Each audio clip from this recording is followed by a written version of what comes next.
Assalamualaikum warahmatullahi wabarakatuh. Perkenalkan, nama saya Jerry Thomas dari Universitas Nahdlatul Ulama yang prodi Teknik Lingkungan. Di sini saya akan jelaskan sebuah PowerPoint yang berjudul yaitu Sistem Air Limbah. Oke, lanjut saja ke materi yang pertama, yaitu limbah. Air limbah merupakan air bekas yang sudah tidak terpakai lagi sebagai hasil dari adanya berbagai kegiatan manusia sehari-hari. Air limbah tersebut biasanya dibuang ke alam, yaitu tanah dan badan air. Oke, lanjut ke yang materi selanjutnya, yaitu jenis-jenis air limbah.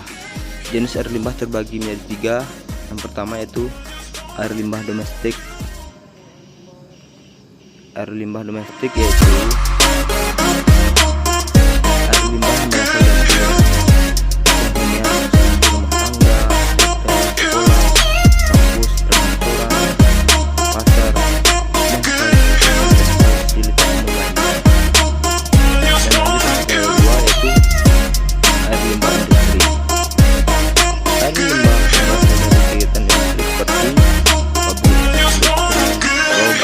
tekstil, kulit, pangan, atau industri dan lainnya. Dan yang ketiga yaitu air limbah pasar dan pembasan air, yaitu air limbah yang menguap di atas permukaan tanah dan meresap ke dalam tanah sebagai akibat terjadinya hujan. Lanjut ke poin yang selanjutnya, yaitu sifat-sifat air limbah juga terbagi menjadi tiga, yaitu pertama sifat fisiknya. Sifat yang pertama itu sifat fisik. Dalam hal ini yang dimaksud dengan sifat fisik adalah kandungan zat padat sebagai efek estetika dan kejernihan serta bau, warna dan juga temperatur. Jumlah total endapan terdiri dari benda-benda yang mengendap, terlarut dan tercampur. Lanjut ke sifat yang kedua, yaitu sifat kimia. Sifat kimia air limbah dapat dilihat dari kandungan bahan kimia yang ada dalam air limbah tersebut. Dan lanjut ke sifat yang ketiga, yaitu sifat biologis. Biologis yaitu banyaknya organisme maupun mikroorganisme yang terlarut dan terkandung dalam limbah tersebut.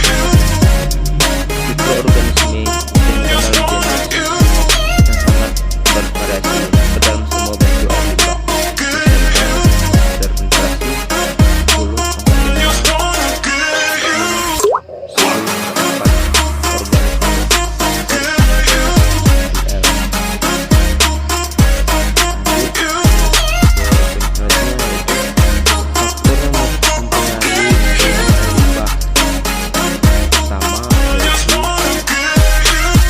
bersih yang digunakan per kapita akan mempengaruhi jumlah air limbah yang dibuang.